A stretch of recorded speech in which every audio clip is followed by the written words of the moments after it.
Corona virus का बढ़ता प्रकोप देश में गंभीर संकट बन चुका है। देश भर में हालात बिगड़ते जा रहे हैं। देश में हालात काफी बिगड़ चुके हैं। कोरोना वायरस ने पूरे देश को अपनी चपेट में ले लिया है। हर राज्य, हर शहर में पहले के मुकाबले कहीं ज्यादा लोग संक्रमण की चपेट में आ रहे हैं।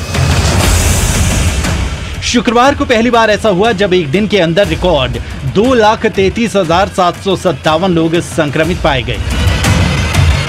ये आंकड़ा ये बताने के लिए काफी है कि कोरोना बेकाबू हो चुका है। आने वाले दिनों में देश एक बड़े संकट से गुजरेगा। हालांकि राहत की बात ये रही कि इस दौरान 1,22,839 मरीज रिकवर भी हुए। पूरे देश में अब तक 1,45,00,000 लोग संक्रमित हो चुके हैं। संक्रमण के चलते इन 24 घंटों के अंदर 1,338 मरीजों ने दम तोड़ा।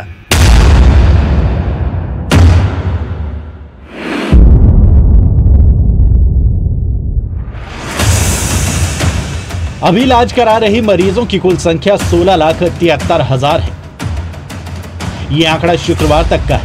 साथ ही ये सरकारी आंकड़ा है। मौत के मंजर की सच्चाई को बयां करने वाली कई शहरों के शमशान घाट और कब्रिस्तान की तस्वीरें आत्मा को झकझोर देने वाली। शमशान घाटों, कब्रिस्तानों में पहुंचने वाले शव सरकारी आंकड़ों से कई गुना ज्यादा हैं। वहां से जो तस्वीरें सामने आ रही हैं, वो वाकई में डराने वाली होती हैं। आप शमशान घाटों और कब्रिस्तानों में लग रही लंबी कतारों से इसका अंदाजा लगा सकते हैं कि क्या हो रहा है। अभी भी वक्त है, घरों में रहें, सुरक्षित रहें। कई शहरों में हालात भयावह हैं, जहां ना दवा मिल रही है, ना अस्पताल में बेड और न शमशान घाट में जगह, क्योंकि छोटे बड़े अस्पताल मरीजों से भरे पड़े। परिजन अपनों को लेकर दर दर की ठोकरें खा रहे हैं। कोरोना का नया स्ट्रेन पहले से ज्यादा संक्रामक और खतरनाक है।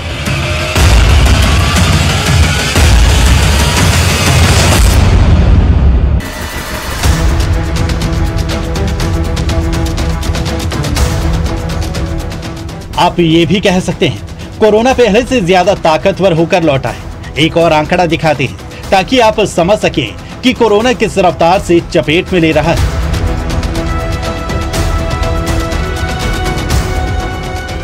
शुक्रवार को 1,61,422 यानी 69.05% नए मरीज केवल 7 राज्यों में बढ़े।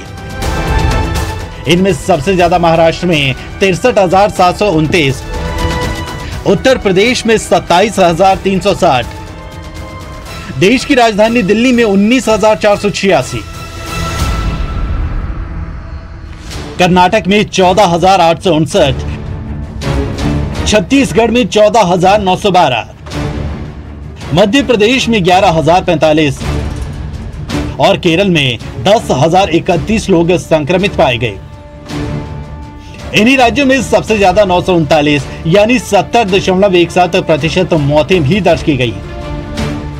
सबसे ज्यादा प्रभावित राज्यों में से एक महाराष्ट्र में 24 घंटों में 63,729 नए मामले सामने आए हैं। वहीं 398 लोगों की मौत हुई। गुरुवार को अकेले मुंबई में संक्रमण के कुल मामले बढ़कर 5,53,159 हो गए। मृतकों की संख्या 12,189 हो गई थी। आंकड़ों के मुताबिक मुंबई में कोरोना के 86,000 से ज्यादा एक्टिव मामले हैं।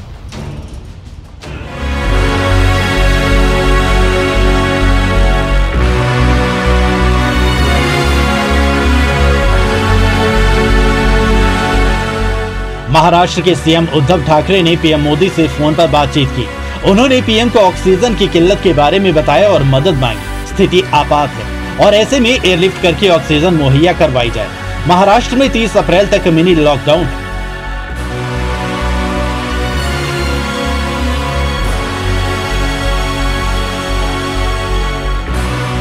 कोरोना की दूसरी लहर ने पूरे देश में हाहाकार मचा रखा है। देश की राजधानी दिल्ली में भी अस्पतालों में बेड की किल्लत है और लोग कोरोना की दवाओं के लिए इधर उधर भटक रहे हैं। देश के सबसे बड़े अस्पताल दिल्ली एम्स का भी औरों से ज्यादा बेहतर नहीं है। यहाँ पर भी कोरोना मरीजों को भर्ती करने को लेकर मारामारी है। इसी से आप अंदाजा लगा सकते हैं कि देश के बाकी शहरों, कस्बों और गांवों में कितनी बड़ी आफत होगी। ये आपातकाल जैसे हालात हैं। अस्पतालों में बिस्तर मरीजों से भरे पड़े हैं। ऑक्सीजन सिलेंडर की भारी किल्लत है। जरूरत की दवाएं नहीं मिल रही।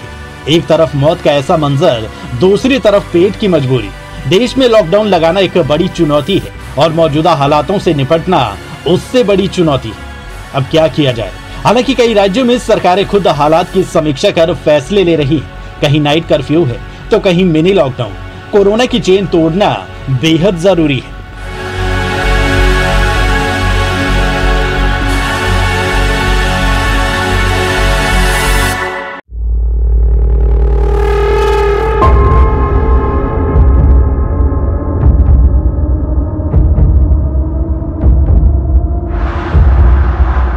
कोरोना को मात देने के लिए चंडीगढ़ प्रशासन ने भी कमर कस ली है। यहां यूके स्ट्रेन ने चिंताएं जरूर बढ़ा दी, लेकिन प्रशासन जरूरी इंतजामों के साथ साथ सख्त फैसले ले रहा है। कोरोना संक्रमण की रफ्तार को धीमा करने के लिए वीकेंड लॉकडाउन लगा है। बाजारों में बिल्कुल सन्नाटा पसरा है। सिर्फ ATM, medical shops, bread milk की दुकानें खुली हैं, बाकी बंद है।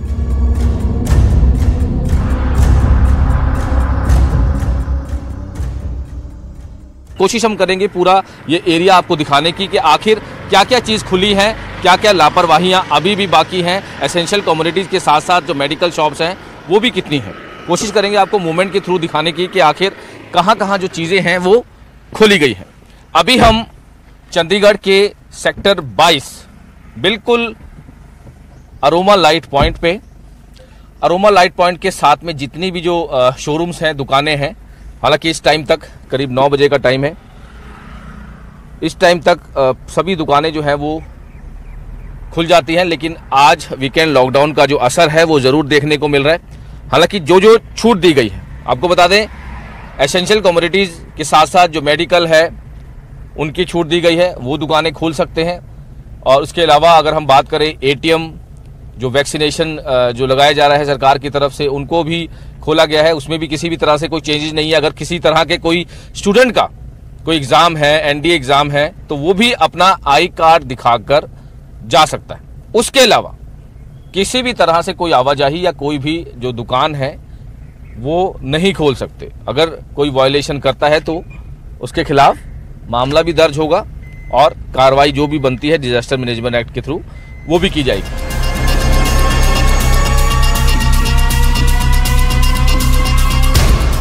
बता दें कि वीकेंड लॉकडाउन के दौरान टेस्टिंग और वैक्सीनेशन को नहीं रोका जाएगा।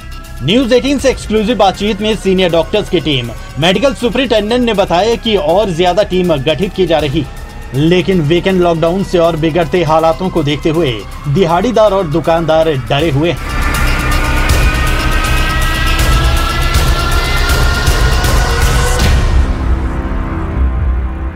और जब से यूके स्ट्रेन के बारे में हमें पता लगा है, उसकी जब से पुष्टि हुई है, तब से हम लोगों ने अपनी तैयारी को काफ़ी ज़्यादा आक्रामक रूप से तैयार करवाना शुरू कर दिया है।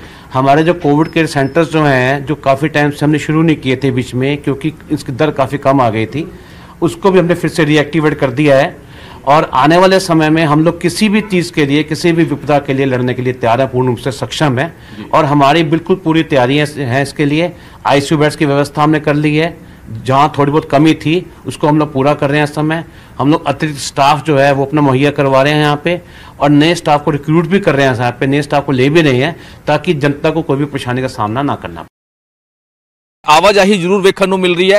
कारण यही है कि मोहाली की गल करिए, पंचकूला की, उत्थे किसी भी तरह का कोई वीकेंड लॉकडाउन जिहड़ा है वो नहीं डिक्लेयर किया है। सिर्फ चंडीगढ़ विच वीकेंड लॉकडाउन लाने की गल जिहड़ी है वार रूम की मीटिंग च की गई सी। चंडीगढ़ के सैक्टर 19 की पूरी मार्केट जिहड़ी है वो बंद है। कुछ दुकानदार भी साडे नाल ने, उन्हां नाल गलबात भी करांगे किस तरह वेखदे हैं। सर, पूरा शॉप्स बंद है, वीकेंड लॉकडाउन का जिहड़ा फैसला लिया गया, तुसीं शॉपकीपर्स हो, किस तरह तुसीं वेखदे हो जिहड़ा फैसला लिया गया? फैसला तो लिया गया, सरकार अपने आप बैठ के फैसला ले लैंदी, कोई व्यापारी वर्ग नाल सलाह नहीं करती, कोई दुकानदारां नाल सलाह नहीं करती।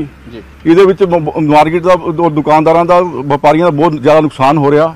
ਇਹਨੂੰ ਕੁਝ ਹੋਰ ਤਰੀਕੇ ਨਾਲ ਲੈਂਦੇ, ਬਿਲਕੁਲ ਔਡ ਇਵਨ ਕਰਦੇ ਜਾਂ ਕੁਝ ਹੋਰ ਕਰਦੇ ਕਿ ਬੰਦੇ ਰੋਟੀ ਵਾਲੀ। ਕੱਲ ਵਾਰ ਰੂਮ ਦੀ ਮੀਟਿੰਗ ਹੋਈ, ਉਹਦੇ ਵਿੱਚ ਜਿਹੜਾ ਕਿਹਾ ਜਾ ਰਿਹਾ ਕਿ ਜਿਹੜੇ ਕਰੋਨਾ ਦੇ ਕੇਸਿਸ ਹੈ ਉਹ ਲਗਾਤਾਰ ਵੱਧ ਰਹੇ, ਜਿਹੜੀ ਗੈਦਰਿੰਗ ਹੈ ਉਹ ਕਾਫੀ ਇਸ ਤਰ੍ਹਾਂ ਦੀ ਮਾਰਕੀਟ 'ਚ ਹੁੰਦੀ ਹੈ ਘੱਟ। ਉਹ ਤਾਂ ਸਰਕਾਰ ਆਪਣੇ ਹਿਸਾਬ ਨਾਲ ਤਰੀਕੇ ਲੋਕਾਂ ਨੂੰ ਵੈਕਸੀਨ ਲਗਵਾਏ ਜਾਂ ਹੋਰ ਜੋ ਵੀ ਆਪਣੇ ਫਾਰਮੂਲੇ ਹੋਰ ਵਰਤੇ, ਪਰ ਦੁਕਾਨਦਾਰ ਨੂੰ, ਇੱਕ ਵਪਾਰ ਵਰਗ ਨੂੰ ਇੱਕ ਨੁਕਸਾਨ ਹੋ ਰਿਹਾ ਬਹੁਤ ਜ਼ਿਆਦਾ।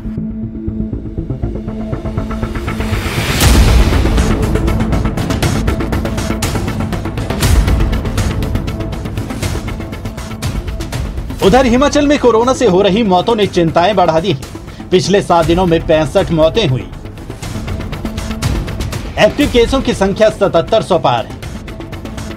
मुख्यमंत्री हालात पर नजर बनाए हुए हैं। हिमाचल में शुक्रवार को 842 नए मामले सामने आए। 9 लोगों की मौत हुई है और 483 मरीज ठीक हुए।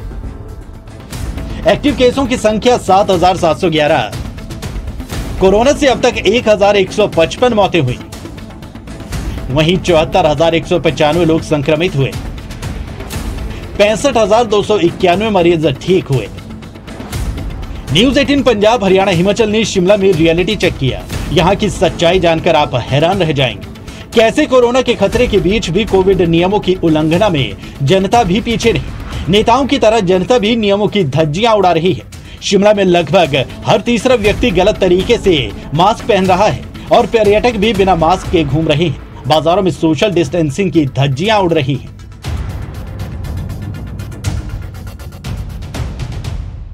नियम कायदे बनाए जाते हैं, लेकिन उनकी पालना किस तरह से होती है ये आप देख रहे हैं। यहाँ तो हमने यहाँ तक देखा कि जो तमाम सारे नेता हैं, मंत्री हैं, मुख्यमंत्री हैं, उनकी सभाओं में भीड़ होती है। मास्क कौन पहनता है, नहीं पहनता है, इस पर भी बहुत सारी बातें हुई। लेकिन हकीकत ये भी है कि आम जनता के बीच जब आप रियलिटी चेक करने जाते हो तो ऐसा नज़र आता है कि हर तीसरा व्यक्ति जो है या तो मास्क नहीं पहनता है या तो गलत तरीके से मास्क पहनता है। यहाँ पर जो है जागरूकता की बात कही जा रही है। जो लोग पॉजिटिव हो रहे हैं, जो अपना अनुभव बता रहे हैं, वैज्ञानिक ये कह रहे हैं कि ये वाला स्ट्रेन जो है बहुत खतरनाक है, सावधानी बरतनी चाहिए। तो यहाँ पर सभी को ये समझना होगा कि ये ज़बरदस्ती नहीं है, ये हमारे और आपकी सुरक्षा के लिए है कि मास्क पहनना कितना ज़रूरी है और एक दूसरे से दूरी बनाए रखना कितना ज़रूरी है।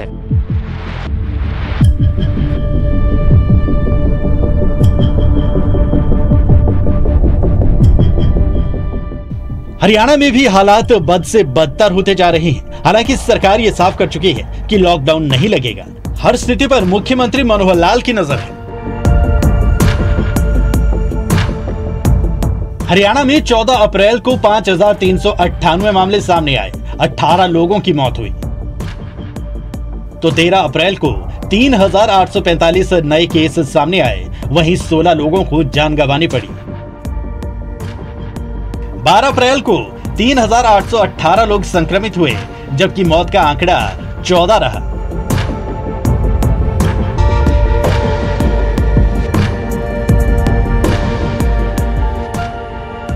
जो हालात इस वक्त देश में बने हैं, उसके पीछे सियासतदानों और सरकारों की बड़ी लापरवाही रही।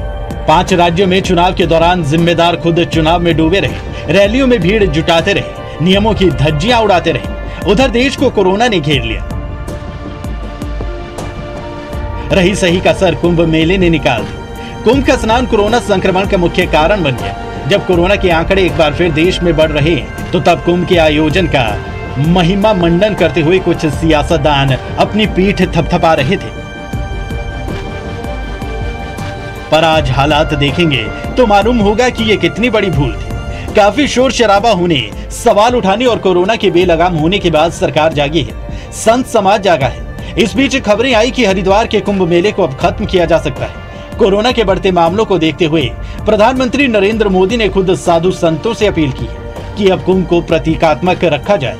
मोदी ने महामंडलेश्वर स्वामी अवधेशानंद गिरी से फोन पर बातचीत भी की।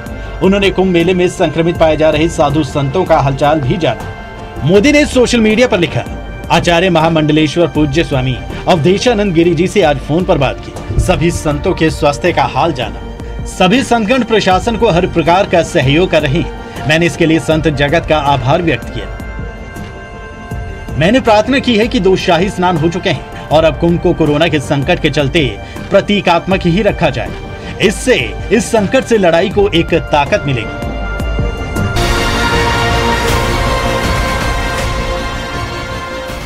प्रधानमंत्री से बातचीत के बाद जूना अखाड़ा के महामंडलेश्वर स्वामी अवधेशानंद गिरी ने भी सोशल मीडिया पर इसकी जानकारी शेयर की।